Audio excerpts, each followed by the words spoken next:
Hello friends, മഴതൂര് മുംബൈയിലേക്ക് എല്ലാവർക്കും സ്വാഗതം. അങ്ങനെ നമ്മുടെ ഗ്രേസമ്മയുടെ അടുത്ത് രേവതിക്കുട്ടി അലുവിനെ കുറിച്ച് വാതോരാതെ സംസാരിച്ചുകൊണ്ടിരിക്കുക കേട്ടോ. അലീനയ്ക്ക് പട്ടികളോടുള്ള ഇഷ്ടവും പട്ടികൾക്ക് തിരിച്ച് അതേപോലെ തന്നെ അലീനയോടുള്ള ഇഷ്ടവും ഒക്കെ ഇങ്ങനെ പറഞ്ഞുകൊണ്ടിരിക്കുക. അപ്പോഴാണ് മുറ്റത്തേക്ക് ഒരു ഓട്ടോറിക്ഷ വരുന്നത്. രേവതി ചോദിക്കുകയാണ് ഗ്രേസമ്മയോട്, അത് ആരാ വരുന്നത്? അറിയില്ലല്ലോ, ഇതാരാ വരുന്നത്? അപ്പോഴാണ് ഓട്ടോയ്ക്കത്തുനിന്ന് ഇറങ്ങി വരുന്ന ആളിനെ കണ്ട് രേവതിക്കുട്ടി അങ്ങോട്ട് ചാടാൻ തുടങ്ങിയിട്ടോ, സന്തോഷം കൊണ്ട്. അയ്യോ, എൻ്റെ അലീന ചേച്ചി വന്നേന്നും പറഞ്ഞ് ഓടിപ്പോയി കെട്ടിപ്പിടിച്ച് ഉമ്മയൊക്കെ കൊടുക്കട്ടോ അലീനയ്ക്ക്. ആ ഓട്ടോറിക്ഷക്കാരൻ പോലും ചിരിച്ചു പോകുന്നുണ്ട് അവരുടെ ആ സ്നേഹം കണ്ടിട്ട്. അപ്പോൾ അലീന പറയാം, എടി നീ എന്നെ ഒന്ന് വിട്, ഞാൻ കാശൊക്കെ കൊടുക്കട്ടെ, പിന്നെ വണ്ടിയുടെ പുറകിൽ കവറും ബാഗും ഒക്കെ ഇരുന്നു ഒക്കെ എടുക്കണം, അതെല്ലാം ഞാൻ എടുത്തോളാം. അയ്യോ, എൻ്റെ അലീന ചേച്ചിയെക്കുറിച്ചാണ് ഞങ്ങളിപ്പോൾ സംസാരിച്ചുകൊണ്ടിരുന്നത്, ഇത് എവിടുന്ന് പൊട്ടി വീണു, ഇപ്പോൾ പെട്ടെന്ന് എങ്ങനെ ഇവിടെ വന്നു പറ എന്നൊക്കെ പറഞ്ഞ് ഇങ്ങനെ സ്നേഹം കാണിക്കട്ടോ. അപ്പോൾ അലീനയ്ക്ക് അതുപോലൊരു സന്തോഷമുണ്ട്. അപ്പോൾ അലീന പറയും, എടി ഞാൻ എല്ലാ വിശേഷവും പറയാം. അങ്ങനെ അലീന ഓട്ടോയ്ക്കകത്ത് കവറും ബാഗും എല്ലാം വലിച്ചെടുത്തിട്ട് അലീനയും വലിച്ചുകൊണ്ട് നേരെ മുറിക്കകത്ത് പോവുക. തൊട്ട് പിറകെ കണ്ടോ എൻ്റെ അലീന ചേച്ചി വന്ന് കണ്ടോ എന്നും പറഞ്ഞ് സന്തോഷം. തൊട്ട് പിറകെ തന്നെ ഗ്രേസമ്മയും മാമച്ചനും കൂടെ അങ്ങോട്ട് ചെല്ലുക. എന്നിട്ട് പറയുന്നുണ്ട്, കണ്ടോ മാമച്ച, നമ്മൾ ഇപ്പോൾ ദേ അലീന വന്നപ്പോഴത്തേനും അലീന മാത്രം മതി അവൾക്ക്, നമ്മളെയൊക്കെ അവൾ മറന്നല്ലോ. ആ, എൻ്റെ അലീന ചേച്ചി. എടി അലീനെ, 24 മണിക്കൂറും ഇവിടെ ഇവള് എൻ്റെ അലീന ചേച്ചി എന്നാ പറയാ. അവൾ ശരിക്കും നിൻ്റെ തന്നെയാണോ, നിന്റെ സ്വന്തമാണോ എന്നൊക്കെ ഇങ്ങനെ ചോദിക്കുക. ഇനി നിങ്ങൾ എന്തൊക്കെ പറഞ്ഞാലും എൻ്റെ തന്നെ അലീന ചേച്ചി, വേറെ ആരുടെ അല്ല അലീന ചേച്ചി, ഞാൻ വിട്ടു കൊടുക്കില്ല എന്നൊക്കെ സ്നേഹത്തോടു കൂടി പറയാനുണ്ട് കേട്ടോ രേവതി. അപ്പോൾ മാമച്ചൻ പറയുന്നുണ്ട്, ഭയങ്കര സ്നേഹമൊക്കെ കാണിക്കുന്നുണ്ട്, വന്നിട്ട് ഇത്തിരി സമയമായി, ഒരു ഗ്ലാസ് വെള്ളം വേണമെന്ന് ചോദിച്ചോ നീ? ആ, അതൊക്കെ ഞാൻ കൊടുത്തോളാം. ഇനിയിപ്പോൾ നീ കൊടുക്കാൻ നിൽക്കണ്ട, അലീനയ്ക്കുള്ളതെല്ലാം ഞങ്ങൾ ഓർഡർ ചെയ്തോളാം, ഞങ്ങൾ കൊടുത്തോളാം എന്നാണ് പറയുന്നത് കേട്ടോ. അപ്പോൾ രേവതി പറയാണ്, നിങ്ങളെങ്ങനെ കൊടുക്കും, ഉണ്ടാക്കുന്നത് ഞാൻ തന്നെയല്ലേ, നീ തൽക്കാലം ഉണ്ടാക്കണ്ട, ഞങ്ങൾ കടയിൽ നിന്ന് ഓർഡർ ചെയ്ത് കൊടുത്തോളാം. അങ്ങനെ ഇപ്പോൾ ഓർഡർ ചെയ്യണ്ട കേട്ടോ, അതിൻ്റെ കൂട്ടത്തിൽ നിങ്ങൾക്കും കൂടി തട്ടാലോ, അതിന് വേണ്ടിയിട്ടല്ലേ ഞാനിവിടെ എല്ലാം ഉണ്ടാക്കുന്നത് മാത്രം കഴിച്ചാൽ മതി കേട്ടോ. മതിയേ, കണ്ടോ ഇതാ ഇവളുടെ സ്വഭാവം, നമ്മളൊക്കെ ഇവളുടെ അടിമയാ എന്നിങ്ങനെ മാമച്ചൻ പറയുമ്പോൾ ഇവളുടെ ഈ സ്വാതന്ത്ര്യവും സംസാരവും ഒക്കെ കാണുമ്പോൾ അലീനയ്ക്ക് ഭയങ്കരമായിട്ട് അത്ഭുതം തോന്നുകയാണ് കേട്ടോ. എന്നിട്ട് അലീനയെ വിളിച്ചും കൊണ്ട് നേരെ അകത്തേക്ക് പോവാണ്. ഗ്രേസമ്മ പറയാം, അലീന ഒന്ന് അവിടെ നിന്നേ, എനിക്ക് ചിലത് ചോദിക്കാനുണ്ട്. അപ്പോഴാണ് ചോദിക്കുന്നത്, നീ നിൽക്കുന്ന സ്ഥലം നല്ലതാണോ, അവർക്കൊക്കെ നിന്നെ നല്ല ഇഷ്ടമാണോ എന്ന് ചോദിക്കുക. ആ, കുഴപ്പമില്ല, നല്ലതാ, പിന്നെ അവിടെ 1-2 പേരൊഴിച്ചാൽ ബാക്കി എല്ലാവർക്കും എന്നെ ഇഷ്ടം തന്നെയാണ്, നിനക്കവിടെ പിടിച്ചു നിൽക്കാൻ പറ്റുന്നുണ്ടോ? പറ്റുന്നുണ്ട്. ആ, എന്നാൽ ശരി, പിന്നെ ഇന്ന് നീ പോകുന്നുണ്ടോ? ഉടനെ രേവതി കയറി പറയാം, ഇന്നൊന്നും പോവില്ല, അലീന ചേച്ചി ഇനി ഇവിടെ കാണും, നാളെ മാത്രമേ അലീന ചേച്ചി പോവുള്ളൂ. അതൊന്നും അല്ല അലീനെ, ഞാൻ ചോദിച്ചത് ചില കാര്യങ്ങൾ പ്ലാൻ ചെയ്യാൻ വേണ്ടിയിട്ടാണ്. ആ, ഇല്ല, ഞാൻ ഇന്ന് എന്തായാലും പോകുന്നില്ല, നാളെ പോകുന്നുള്ളൂ എന്ന് പറയാം. നേരെ കിച്ചണിലേക്ക് പോവുക. അലീന രേവതിക്ക് നല്ല വഴക്ക് കൊടുക്കുന്നുണ്ട് കേട്ടോ. എടി, നീ എന്ത് അഹങ്കാരമോ അടി കാണിക്കുന്നത്, ഇങ്ങനെയൊക്കെയാണോ സംസാരിക്കേണ്ടത്? നീ എന്ത് പാമ്പോലിരുന്ന പെണ്ണായിരുന്നു, ഇപ്പം ദേ അഹങ്കാരത്തിന് അങ്ങ് അറ്റമായി. പിന്നെ എന്തൊക്കെ കിട്ടിയാലും സ്നേഹിച്ചാലും ഒക്കെ നമ്മളെവിടെ നിന്നാണ് വന്നത്, നമ്മൾ ഭൂമിയോളം താഴ്ന്നവരാണെന്ന് നീ ചിന്തിച്ചിട്ട് വേണം ഇങ്ങനെയൊക്കെ പെരുമാറാൻ എന്നൊക്കെ ഉപദേശം കൊടുക്കുന്നുണ്ട്. അപ്പോൾ പുള്ളിക്കാരി പറയാം, എന്നെ ചേച്ചി അവരൊക്കെ പാവങ്ങളാണ്, അവർ എന്നെ വലിയ സ്നേഹമാണ് അവർക്ക്, അത് എനിക്കും തിരിച്ചങ്ങനെയാണ്, ഈ കാണുന്ന പോലെ ഒന്നുമല്ല, അതൊക്കെ അവർ വെറുതെ പറയുന്നതാ എന്നൊക്കെ പറയാം. അതെ, ആ ഒരു സ്നേഹം നമ്മൾ മുതലെടുക്കാൻ പാടില്ല മോളെ, അവർ നമ്മൾ നല്ലവണ്ണം നോക്കണം എന്നൊക്കെ അലീന ഉപദേശിക്കാം. അതൊക്കെ ഞാൻ ചെയ്തോളാം. പിന്നെ ചേച്ചിക്ക് എന്ത് ജ്യൂസാണ് വേണ്ടത്, ആപ്പിൾ വേണോ, ഓറഞ്ച് വേണോ, പൈനാപ്പിൾ വേണോ, ഇങ്ങനെ വാതോരാതെ ചോദിക്കാം കേട്ടോ. അപ്പം നീ എനിക്ക് പച്ചവെള്ളം തന്നാലും കുഴപ്പമില്ലടി എന്ന് പറയാം. അത് പറ്റത്തില്ല, ഇന്ന് അലീന ചേച്ചി ഞങ്ങളുടെ ഗസ്റ്റാണ്. ഗസ്റ്റോ? അതെങ്ങനെയാണ് ഗസ്റ്റ് ആവുക, ഞാൻ അവിടുത്തെ വീട്ടു ജോലിക്കാരിയല്ലേ, അതവിടെ, പക്ഷേ ഇവിടെ എനിക്ക് വേണ്ടപ്പെട്ട വലിയൊരു ഗസ്റ്റാണ്, അതുകൊണ്ട് ഈ പൈനാപ്പിൾ നമ്മുടെ തൊടിയിൽ തന്നെ ഉണ്ടായതാ, വിഷമൊന്നും ഇല്ലാത്തതാണ്, ഇതിൽ തന്നെ ജ്യൂസ് അടിച്ച് തരാമെന്നും പറഞ്ഞ് ഇങ്ങനെ ജ്യൂസ് ഉണ്ടാക്കി അലീനയ്ക്ക് കൊടുക്കാം കേട്ടോ. അപ്പോൾ ഭയങ്കര സന്തോഷത്തിലാണ് വിശേഷങ്ങളൊക്കെ അങ്ങോട്ടും ഇങ്ങോട്ടും ഒക്കെ പറയണത്. അപ്പോൾ അന്ന് രാത്രി ഫുഡ് കഴിക്കാനായിട്ട് എല്ലാവരും കൂടെ ഒരുമിച്ചിരിക്കുകയാണ്. ഇരിക്കുന്ന സമയത്ത് ആഹാരമൊക്കെ വിളമ്പി കൊടുക്കുകയാണ് കേട്ടോ. ആ സമയം അലീന എടുത്ത് ചോദിക്കുന്നുണ്ട്, നീ ഫുഡൊക്കെ നീയാണോ ഉണ്ടാക്കിയതെന്ന്? അല്ല, ഞാനെല്ലാം ഉണ്ടാക്കിയത് രേവതി തന്നെയാണ്, പിന്നെ കൂടെ സഹായിച്ചു എന്ന് മാത്രമേ ഉള്ളൂ. ശരി. അപ്പോഴാണ് മാമച്ചൻ ചോറൊക്കെ എടുത്ത് കഴിക്കുക കേട്ടോ.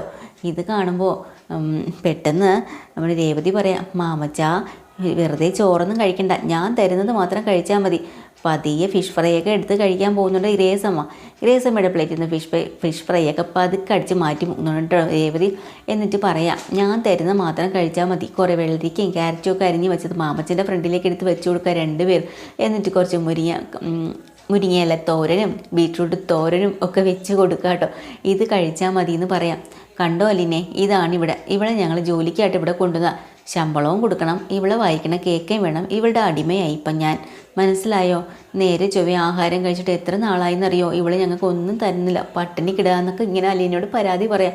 അപ്പോൾ അലീന പറയാം, എന്താടി ഇതൊക്കെ, ഇങ്ങനെയൊക്കെയാണോ ഇവരോട് കാണിക്കേണ്ടത്? നീ അവൾക്ക് ഭക്ഷണം വിളമ്പ്, നമുക്ക് രണ്ടുപേർക്കും കൂടെ പിന്നെ ഇരിക്കാം എന്നും പറഞ്ഞാൽ അലീന അവിടെ നിന്ന് എണീക്കാം.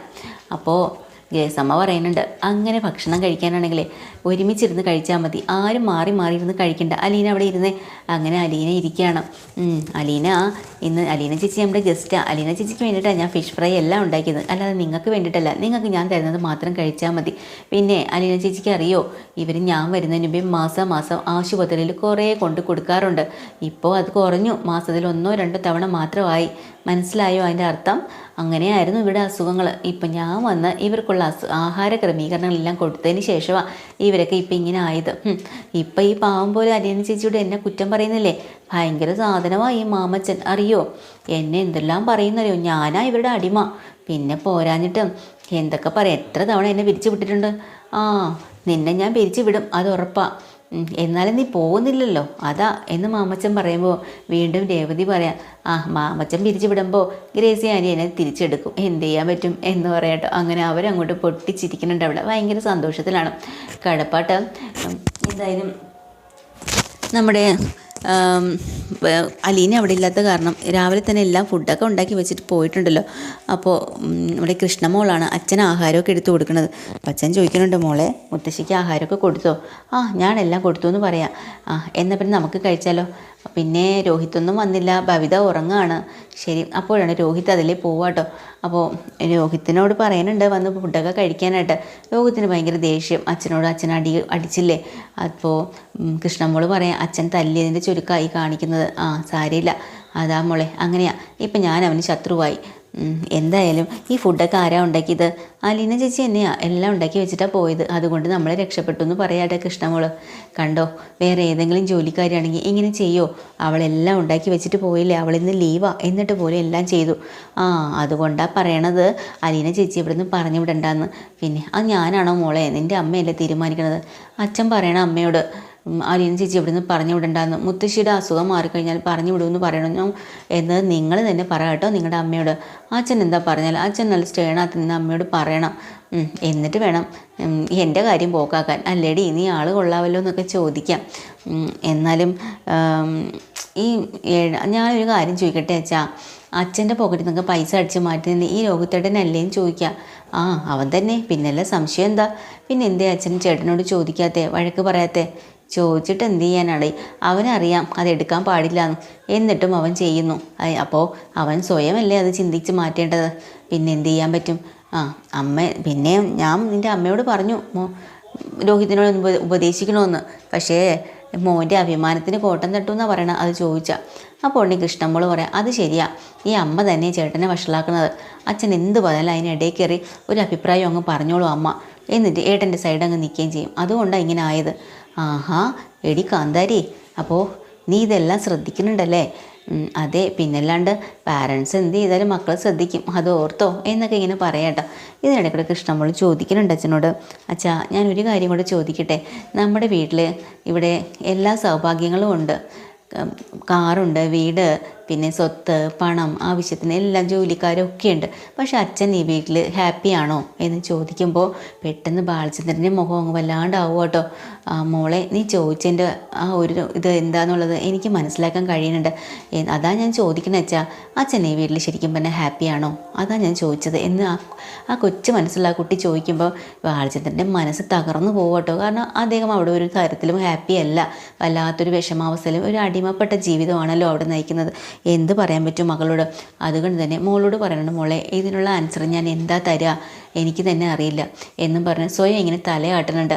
ഹാപ്പി ആണോന്നോ ഹാപ്പി അല്ലെന്നോ എന്താന്ന് ബബിത കൃഷ്ണമോൾക്ക് തിരിച്ചറിയാൻ പറ്റാത്ത രീതിയിൽ മനസ്സിലെ ആ സങ്കടങ്ങളെല്ലാം അടക്കി വെച്ചാണ് ബാലചന്ദ്രൻ അവിടെ ജീവിക്കുന്നത് എന്നുള്ളതിൻ്റെ ഏറ്റവും വലിയൊരു തെളിവായിരുന്നു കേട്ടോ ഇന്നത്തെ എപ്പിസോഡ്.